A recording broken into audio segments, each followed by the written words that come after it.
Salut à tous. Alors aujourd'hui je vous retrouve dans une vidéo que j'aurais dû filmer il y a déjà un petit moment et je sais pas pourquoi je l'ai retardée et retardée et retardée. Et maintenant il est temps puisqu'il s'agit de ma vidéo FAQ. Je vous avais demandé de me poser des questions, je l'avais dit sur Insta et sur YouTube et puis les questions sont un peu enchaînées. De base je me suis dit qu'il n'y aurait peut-être pas masse de choses à dire ou genre trop d'intérêt, et puis en fait vu que je suis une grosse bablute, au cas où vous ne l'auriez pas remarqué jusque maintenant, cette vidéo va clairement vous le prouver. Bah, je me suis dit que j'allais quand même le faire et qu'on pourrait quand même un petit peu du coup papoter ensemble, qu'on pourrait un petit peu en apprendre un peu plus sur moi et voilà, si jamais ça vous intéresse. Voilà.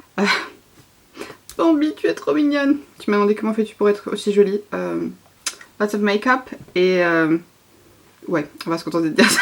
T'es trop mignonne, merci beaucoup, tes commentaires sont toujours trop gentils. Ma petite Sakura, tu m'as demandé quels sont les voyages que j'aimerais faire. Alors déjà j'aimerais aller en Guadeloupe parce qu'on était supposé partir au mois de mars en fait, juste au moment où il y a le confinement, donc bah, forcément ça a été annulé. Malheureusement, normalement on devrait repartir l'année prochaine, donc j'espère que ça se fera parce que c'est un peu ma destination de rêve. Là, depuis que j'ai un peu vu à quoi ça ressemble, j'ai trop envie d'y aller. J'aimerais trop aussi aller une fois aux États-Unis. Là franchement c'est plus pour faire quelques visites et pour dépenser mon argent, n'est-ce pas, parce qu'il y a plein de marques qui sont pas disponibles en Belgique. J'aimerais aussi aller aux États-Unis pour aller au studio Universal, puisque si vous ne le savez pas encore, je suis une grande fan d'Harry Potter et du coup j'aimerais trop aller là, et j'aimerais trop retourner à Londres pour aller également au studio Harry Potter parce que j'ai déjà été 2 fois et j'ai jamais été au studio, je sais pas comment ça se fait. J'aimerais vraiment trop. Allez, je crois que là je vivrai ma meilleure vie, j'aurai des étoiles dans les yeux ad vitam aeternam je crois. Alors ensuite j'en ai une qui reprend beaucoup de questions. J'ai une question qui me demande quel est mon parcours et si je peux parler du métier que je fais. Et alors j'en ai une autre dans laquelle revient quel est mon parcours scolaire, comment je suis arrivée à choisir mon métier et mon parcours professionnel. Donc du coup pour ça, en fait mon parcours scolaire, j'ai fait des... Là je vais vous parler du truc scolaire belge, donc je sais pas en France ce à quoi ça équivaut. Mais en gros j'ai commencé des études en général où ça a pas été et je suis du coup passée en technique de qualification pour faire du coup mes 3 dernières années, donc jusqu'à ma terminale, et avant ça c'est la première et la seconde chez vous je crois en France. En vrai je suis pas sûre donc je vais pas me... Voilà. J'avais choisi du coup une filière scientifique, j'avais fait une année en sciences et donc après ça j'ai fait du coup ma terminale et mon année juste avant, donc mes 2 dernières années, ma 5e et ma réto, en technicien chimiste, et du coup je suis diplômée technicien chimiste et j'ai mon CESS qui en France équivaut au bac. Et ensuite après ça j'ai fait 2 premières, donc j'en ai fait une enfin j'ai fait 2 hautes écoles en fait, mais une qui était vraiment très proche de la fac et que j'aimais pas du tout, et j'en ai fait une deuxième, et là j'ai commencé à avoir mes petits problèmes perso qui ont fait que j'avais plus du tout envie en fait de continuer les études. Je voulais devenir en fait indépendante financièrement, déménager et puis passer dans le monde du travail et faire autre chose en fait. Je vous en reparlerai un petit peu, mais je pense que je vous en avais parlé dans une ancienne vidéo, mais en vrai je sais plus trop. Bon bref, j'ai des gros problèmes là-dedans depuis quelques années, etc. Et donc du coup tout ça, ça a fait que j'avais vraiment envie de passer à autre chose. Et donc du coup je suis diplômée technicien chimiste, mais j'ai jamais vraiment travaillé là-dedans. J'ai fait un stage, j'aimerais trop bosser là-dedans. Le problème c'est que je vis sur Bruxelles et que je n'ai pas de permis et pas de voiture, et c'est généralement dans des horaires un petit peu coupés, etc. C'est rarement des horaires de bureau, et en plus là proche de chez moi c'est pas trop possible. Donc voilà, peut-être qu'on en reparlera d'ici quelques mois ou quelques années et que je voudrais tenter là-dedans, parce que forcément le salaire est pas le même, et puis c'est complètement autre chose. C'est quelque chose que j'aime bien faire, ça a rien à voir, et c'est vrai que je pense que quand on me voit on pense pas que je pourrais faire ce genre de truc, mais j'aime bien, je trouvais ça vraiment chouette et ouais, ça m'a trop plu. J'avais fait 1 mois de stage du coup avec un doctorant et j'avais fait ça du coup à l'UCL et j'avais trop kiffé, vraiment. Je crois que j'aimerais trop retravailler là-dedans, c'est vraiment totalement différent de ce que je fais maintenant, puisque du coup après ça en parcours professionnel, en fait ce que j'ai fait c'est que j'avais travaillé comme étudiante chez Di, qui est du coup un drugstore où ils vendent du make-up également, et j'ai travaillé comme étudiante pendant 3 ans et puis ensuite j'ai été engagée là-bas dès que j'ai fini mes études. Donc j'ai eu du bol en fait, je me suis jamais retrouvée au chômage, j'ai directement eu du taf après mes études, et donc j'ai travaillé là-bas comme vendeuse. J'ai fait presque 6 mois de remplacement de co-gérante parce qu'à l'époque voilà, la gérante n'était pas là, et du coup j'ai fait un petit peu comme ça, mais je suis toujours restée normalement de base en 24 heures semaine, ce qui équivaut à un 2/3 temps je crois. Et puis finalement ils ont lancé le projet NYX et du coup j'ai été engagée en CDI là-bas pendant 2 ans. Et donc du coup je travaillais pour NYX mais pour Di en même temps. En fait j'étais engagée par Di mais je travaillais pour NYX, puisque du coup j'étais beauty advisor NYX dans un corner chez Di. Donc je travaillais pas en boutique, j'avais vraiment un corner comme j'ai là maintenant pour MAC, et en fait du coup j'ai décidé de quitter Di pour travailler chez MAC en septembre, et voilà, j'ai démarré là-dedans comme freelance de base en même temps que je travaillais chez Di, et puis ensuite ils m'ont proposé un contrat. J'ai d'abord travaillé en boutique et maintenant je travaille dans un corner au Inno. D'ailleurs Kelly, si tu vas se faire ici, je te fais de gros bisous, tu es venu me faire un petit coucou la semaine passée. D'ailleurs si jamais vous passez dans le coin, n'hésitez pas à venir me dire bonjour, ça me ferait super plaisir. Du coup là je travaille dans un Inno du coup, donc qui est sur Bruxelles, dans la rue Neuve, et je travaille dans le corner MAC qui est là. Donc voilà, je suis make-up artiste là-bas et c'est vraiment chouette. Puis si jamais il y a des changements, je vous en reparlerai. Donc voilà du coup pour ce qui est de mon parcours professionnel et scolaire. Comment es-tu arrivé à choisir ton métier? Du coup mon métier il m'a un peu, je vais dire, retombé dessus, mais en fait j'ai pris ce qui passait, on va dire, de base. Et puis ensuite forcément vu que le make-up c'est ma passion et que je suis autodidacte là-dedans, je me suis de plus en plus intéressée. Et du coup c'est comme ça que j'ai eu mon job chez NYX et puis chez MAC. J'avais envie de tester autre chose. Et MAC c'est un peu, voilà, si vous traînez beaucoup sur YouTube, c'était un peu la marque qui était hyper connue. C'est la marque qui reste quand même un peu un indispensable dans le make-up. Je pense qu'on peut pas aimer le make-up sans être une fois passé par la case MAC, je pense. Et j'aimais bien, je trouvais que c'était beaucoup plus pro et j'avais vraiment plus envie de me lancer dans le make-up et j'avais plus juste envie de faire de la vente. Ce qui m'embête du coup maintenant avec le fait que le confinement soit terminé, c'est que c'est beaucoup ce que je fais. Je fais plus trop de make-up parce que c'est plus possible puisqu'on ne peut plus toucher aux clients. Du coup donc là je continue puisque là je répondais du coup à la question de Marie-Charlotte et en même temps de Mokmokshan. Je suis désolée si j'assure vos pseudos. Dans le monde de YouTube, les youtubeurs qui t'inspirent et ceux que tu nous conseilles en petite chaîne. Alors du coup là j'en ai plein. Dans ceux qui m'inspirent qui sont quand même des grosses chaînes, il y a Marion Caméléon que j'adore, Salomé de la chaîne Le Monde de Salomé que j'adore aussi. Et alors il y a aussi Gabrielle de la chaîne À Loge de Gabrielle que j'adore. Elle fait vraiment des vidéos très pro et j'aime beaucoup ce qu'elle fait. Et alors sinon il y a aussi en chaîne connue, il y a Andrea Matiliano. C'est pas une petite chaîne mais c'est une chaîne anglophone donc peut-être que vous connaissez pas. J'en ai déjà parlé également, j'adore aussi ses vidéos, j'adore sa façon de s'exprimer. Elle parle beaucoup de Colourpop et c'est une marque que j'adore beaucoup donc forcément j'adore. Et alors en truc un peu make-up et crash test et un petit peu de tout en chaîne française que j'adore, il y a Missou Makeup. J'adore cette meuf, j'adore ses vidéos, j'adore son accent du sud.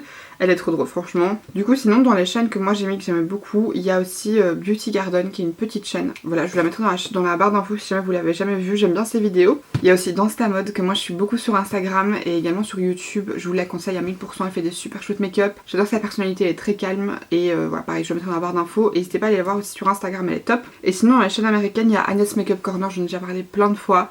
Mais elle fait masse de vidéos sur masse de produits différents. Elle fait des chouettes make-up et j'aime aussi beaucoup ce qu'elle fait. Il y a aussi Heather Morehouse que j'aime trop. J'adore aussi ce qu'elle fait. Et elle est trop mignonne. J'adore sa façon de faire du make-up, sa façon de présenter ses vidéos. J'adore sa façon de parler. Elle a un accent anglais que je kiffe. Et toujours en chaîne que je vous conseille mais qui a rien à voir avec le make-up, c'est la chaîne de Swan Périssé que j'adore. Je regarde aussi beaucoup ses stories. Je trouve ses vidéos super chouettes. Elle a un trop chouette humour. C'est aussi un peu une féministe donc...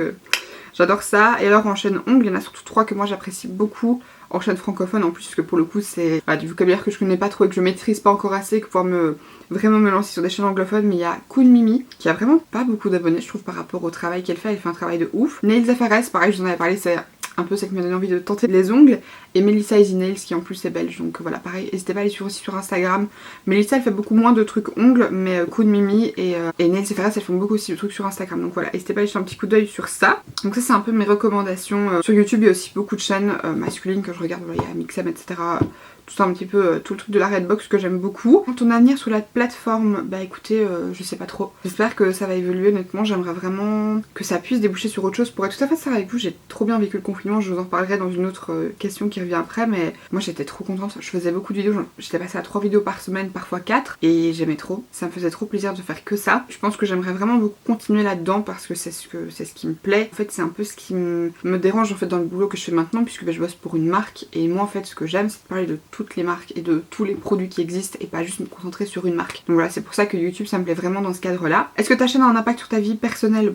Un petit peu quand même, parce que déjà il y a beaucoup de dépenses dans le make-up pour ça, et aussi je consacre beaucoup de mon temps libre à mes vidéos, puisque là par exemple aujourd'hui c'est dimanche, c'est mon jour de congé, aujourd'hui je filme et je vais encore monter mes vidéos ce soir. Ça impacte aussi sur mon sommeil, puisque comme pour l'instant je fais des longues journées au boulot, je fais mon montage très tard le soir voire la nuit. Mais sinon franchement c'est un truc que je fais avec plaisir, voilà, c'est pas quelque chose que je fais à contre-cœur on va dire, donc c'est quelque chose qui a un impact sur ma vie personnelle mais pas un impact négatif, que du contraire, je le fais parce que j'ai envie de le faire, sinon je le ferai pas, et tout simplement voilà. Confinement, comment le vis-tu? Peur de reprendre le boulot? Voilà, c'était en fait dans la même question. Le confinement, du coup moi j'ai trop bien vécu. En fait j'aime bien être toute seule, et en plus mon copain travaille donc ça me permettait vraiment d'avoir beaucoup de temps pour moi. J'adore voir des gens, j'adore faire des trucs, mais en même temps je me suis rendu compte que ça me demande beaucoup d'énergie de faire des trucs avec des gens, et ça me fatigue très vite en fait. Donc voilà, j'aime bien être toute seule, et ça m'a permis un petit peu aussi de passer du temps pour moi, de m'investir un peu plus sur YouTube, même si ça a pas changé grand chose, j'ai juste fait plus de vidéos, mais pour moi c'était trop cool, puisque comme je vous ai dit j'adore être sur YouTube, j'adore faire ça, et je pense que si je pouvais je ferais que ça tout le temps. Peur de reprendre le boulot, j'avais pas spécialement peur. Bon, ça me faisait plaisir de refaire quelque chose et d'avoir du nouveau un rythme de vie, mais j'avais pas tellement peur. J'avoue que j'ai pas spécialement peur au niveau du virus. Enfin, je pars du principe que voilà, si je dois le choper, ben je le choperai. Je fais le nécessaire pour que ça n'arrive pas. Et du coup, voilà, je pense pas que voilà, il faille être stressée à cause de ça. Moi, personnellement, ça m'a plus stressée que ça. Je suis prudente. Je porte mon masque au travail, dans la rue, dans les transports en commun. Et du coup, je suis quand même assez prudente question de ça. Donc, j'avais pas spécialement peur de reprendre le boulot. Par contre, bah oui, c'est un peu fatigant parce que moi, comme je dis, je travaille dans un INO. Donc, du coup, dans les boutiques Mac, on a pu reprendre les tests, etc. sur les clients. Mais dans les corners, on peut pas. Donc, du coup, je peux toujours pas swatcher un produit. Je peux toujours pas l'essayer sur une cliente. Et je vous avoue que c'est un peu embêtant parce que pour vendre du make-up, c'est quand même beaucoup plus facile en essayant. Enfin, c'est compliqué de choisir un produit quand on le connaît pas, quand on peut pas le voir, tester les textures, etc. Puis moi, comme je vous ai dit, je voulais travailler chez MAC parce que je vais faire vraiment plus du make-up. Donc je vais devenir maquilleuse et pas juste vendeuse de make-up.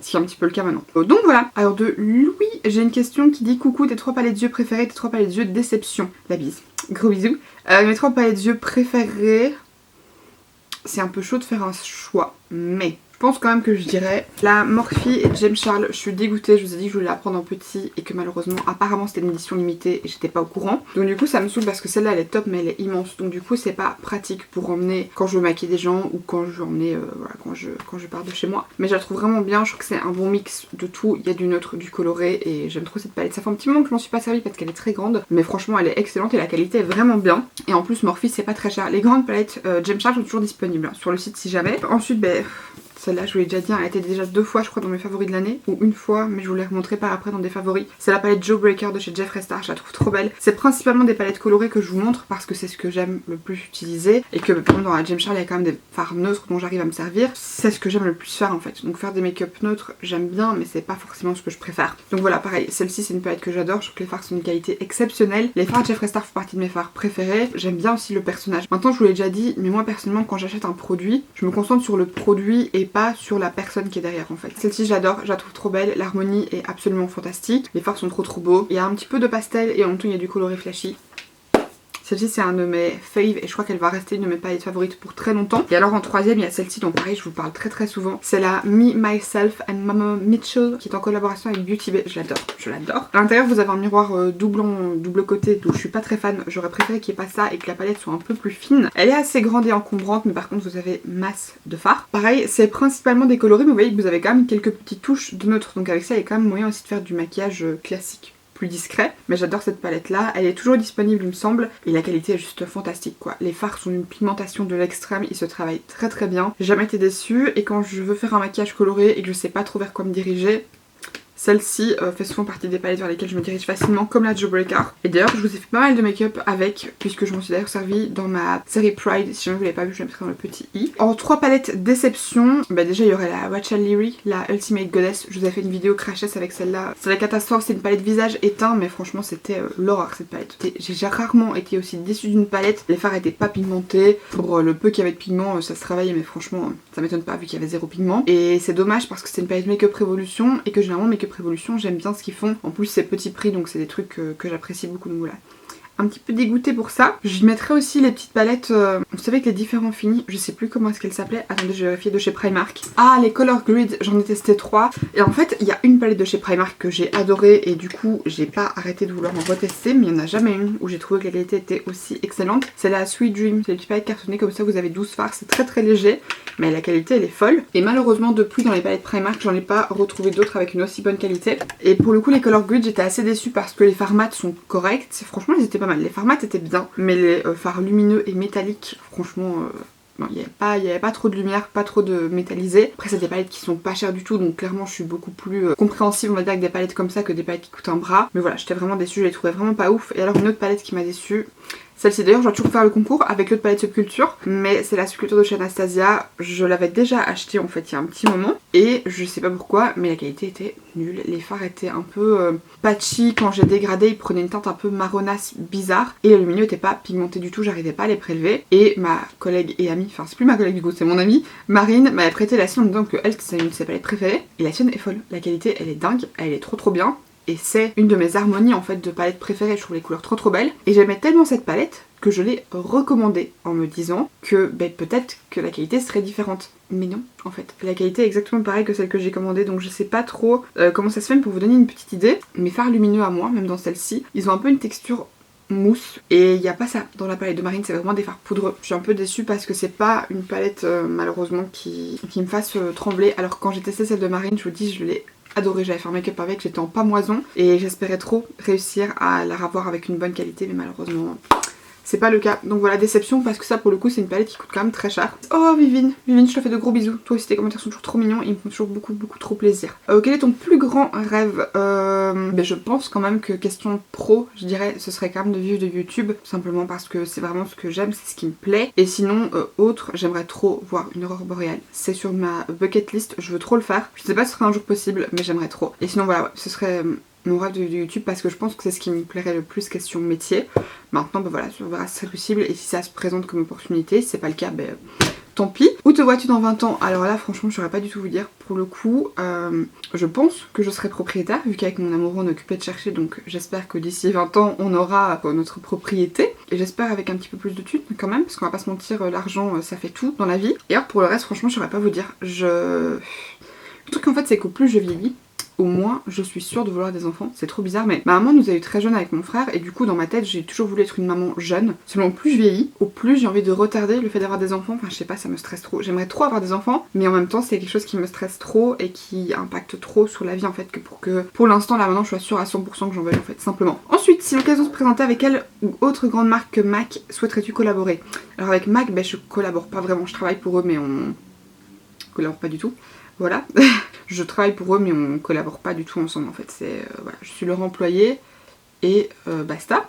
Et sinon avec quelle marque j'aimerais collaborer? J'aimerais trop faire des produits make-up parce que c'est ce que j'aime, et j'aimerais trop, je pense, collaborer avec Colourpop parce que j'aime beaucoup ce qu'ils font. C'est des produits petit prix, donc moi personnellement c'est dans le style de gamme de ce que j'aimerais proposer en fait. Je pense pas en fait que j'aimerais proposer des produits avec des prix style Anastasia, c'est pas trop le style de produit que moi j'aimerais vendre, même si forcément avec les grands prix vous avez les grandes renommées etc. Mais Colourpop c'est vraiment le style de marque que j'apprécie, qui fait un petit peu de tout, qui sort plein de produits très souvent. Et j'aime vraiment beaucoup ce qu'ils font, ça. Et peut-être Make Up Revolution, mais à choisir je crois que je préférais Colourpop. J'aimerais trop sortir des produits avec eux, mais après j'aurais du mal à trouver le produit à créer qui sortirait vraiment du lot et qui serait différent de tout ce qui a déjà été sorti maintenant. J'aimerais trop avoir ma marque de make-up. Ça je crois aussi que c'est mon plus grand rêve peut-être. Créer ma marque de cosmétiques, parce que j'aimerais trop créer ma propre marque de make-up. Après je sais pas pourquoi, mais pour moi ça va un peu avec le fait de vivre de YouTube. J'ai l'impression que quand on est un grand youtubeur, souvent on sort des produits make-up, surtout quand on est dans la beauté. J'aurais trop du mal à réussir à trouver des produits à créer, des formules qui sont différentes de ce qui a déjà été proposé. Merci d'avance ta réponse et plein de gros bisous. Je te fais d'énormes bisous, merci à toi de toujours me laisser des commentaires super mignons, vraiment ça me fait toujours trop plaisir. Alors girl, quels sont les youtubeurs, youtubeuses qui t'inspirent et au contraire ceux que non? Les youtubeurs qui m'inspirent, j'en ai plein, mais je vous ai déjà dit Gabrielle, j'aime beaucoup ce qu'elle fait. Et je trouve que c'est quelqu'un qui, malgré le fait qu'elle bosse beaucoup dans son cadre privé personnel, elle fait aussi beaucoup sur YouTube et j'aime vraiment énormément ce qu'elle fait. D'ailleurs il y a aussi un youtubeur, ça n'a rien à voir avec le make-up mais c'est Mastu. Si vous regardez pas cette vidéo, franchement je vous les conseille parce qu'elles sont trop chouettes, elles sont drôles, il y en a qui sont mignonnes et c'est quelqu'un je trouve qui a vraiment des bonnes valeurs. Et quand je vois cette ancienne vidéo où il explique voilà, quand il a décidé de se lancer sur YouTube et où ça fonctionnait pas et où c'était la merde puissance 1000 et où maintenant ça a décollé, ça fonctionne trop bien pour lui, franchement c'est quelque chose qui me motive trop, il m'inspire trop et j'espère qu'un jour ça pourra peut-être être mon cas. Et alors il y a youtubeurs qui m'inspirent pas, en fait je saurais pas vous dire, les youtubeurs qui m'inspirent pas et qui me plaisent pas, je regarde pas, c'est un peu comme sur Insta, franchement. Juste il y a des youtubeurs en fait où je trouve que le contenu est pas spécialement intéressant, pas travaillé, et quand on a plus de 3 millions d'abonnés et qu'on sait pas couper un moment où on fait. Et alors du coup aujourd'hui je voulais vous parler de cette palette. Et alors aujourd'hui du coup je voulais vous parler de cette palette et qu'on coupe pas le moment raté. Je l'ai là. Voilà. Ça, ou alors quand on fait des petits vlogs où on parle vite fait et on a absolument besoin d'un monteur parce qu'on peut pas se charger de ce montage là, c'est trop de travail. Et où en fait c'est juste de la découpe de plans. Moi quand j'en parle, je pense certains youtubeurs, mais honnêtement c'est quelque chose qui peut se proposer pour énormément de youtubeurs disponibles sur les plateformes, principalement des youtubeuses beauté, puisque moi c'est ce que je regarde le plus, donc c'est là que je me rends le plus compte. Franchement ce que je préfère regarder c'est les vidéos tuto, les make-up et alors tout ce qui concerne le make-up, donc les rangements make-up, les vidéos sur des palettes, les organisations de rangements make-up, c'est vraiment ce qui me plaît le plus à moi personnellement. Donc voilà, moi personnellement c'est ce que j'aime vraiment le plus sur YouTube, mais après à côté de ça, j'aime beaucoup en fait regarder aussi du contenu totalement différent, donc de l'humour, du vlog, un peu de gaming quand même, genre le joueur du grenier j'adore. Un youtubeur aussi qui m'inspire, Agnès Makeup Corner, je n'ai pas dans les youtubeurs que je vous conseille, mais je trouve qu'elle vient toujours avec des idées de concept qu'on trouve pas ailleurs, genre par exemple celle où elle faisait avec sa petite roulette pour choisir les produits, et donc d'ailleurs j'ai fait toute une vidéo dédiée à ça, je vous la mettrai dans le petit ou dans la barre d'infos si jamais c'est pas possible, mais je trouve qu'elle a toujours des super bonnes idées de vidéos et je trouve qu'elle se renouvelle aussi beaucoup dans son contenu, c'est toujours de la beauté mais il y a toujours des nouveaux concepts, toujours des nouveaux produits et toujours d'autres styles de trucs que moi personnellement j'aime beaucoup regarder. Et du coup sinon il y en a une d'entre vous qui m'a demandé sur Insta si j'aimerais un jour vivre de YouTube. Bah oui en fait, enfin je vous l'ai dit précédemment mais c'est un peu un des trucs que j'aimerais trop faire. Parce qu'en fait dans YouTube je retrouve tout ce que j'aime dans le fait de partager avec des gens etc. Mais ce qu'il y a de bien avec YouTube comparé au fait de travailler pour une marque en particulier, c'est que je peux parler de tous les produits que je veux, je peux tester plein de choses, je peux partager avec vous sur plein de produits, je peux vous conseiller plein de produits de plein de prix, de plein de styles, de plein de marques différentes en fait simplement. Et moi c'est vraiment ce qui me plaît parce que voilà, moi j'aime bien tester des nouveaux produits, j'aime bien vous en parler, vous donner mon avis, vous dire ce que je pense de certains trucs. Enfin, c'est pour ça vraiment que j'aimerais travailler sur YouTube plus à plein temps. Et en plus j'aime bien faire le montage de mes vidéos, je trouve ça agréable. Voilà, comme je vous dis, on aura l'occasion peut-être de reparler un petit peu de certains sujets d'ici peut-être quelques mois, quelques années. Et je serais quand même curieuse de voir un petit peu comment évolue peut-être mon mindset par rapport à tout ça. Du coup voilà, si cette vidéo vous a plu, n'hésitez pas à liker et à vous abonner en cliquant juste en dessous si ce n'est pas encore fait. Merci beaucoup d'avoir pris le temps de regarder cette vidéo jusqu'au bout et d'avoir aussi pris le temps de me poser vos petites questions. J'espère que vous aurez eu toutes les réponses que vous souhaitez. Si vous avez d'autres petites questions, n'hésitez pas à me les poser en commentaire, je vous réponds. J'essaye vraiment de répondre à tous les commentaires, il y a des fois où ça va un petit peu de temps, mais j'essaie de le faire à chaque fois, donc n'hésitez pas, je vous répondrai avec plaisir. Et puis quant à moi, d'ici la prochaine, je vous fais d'énormes bisous. Bye.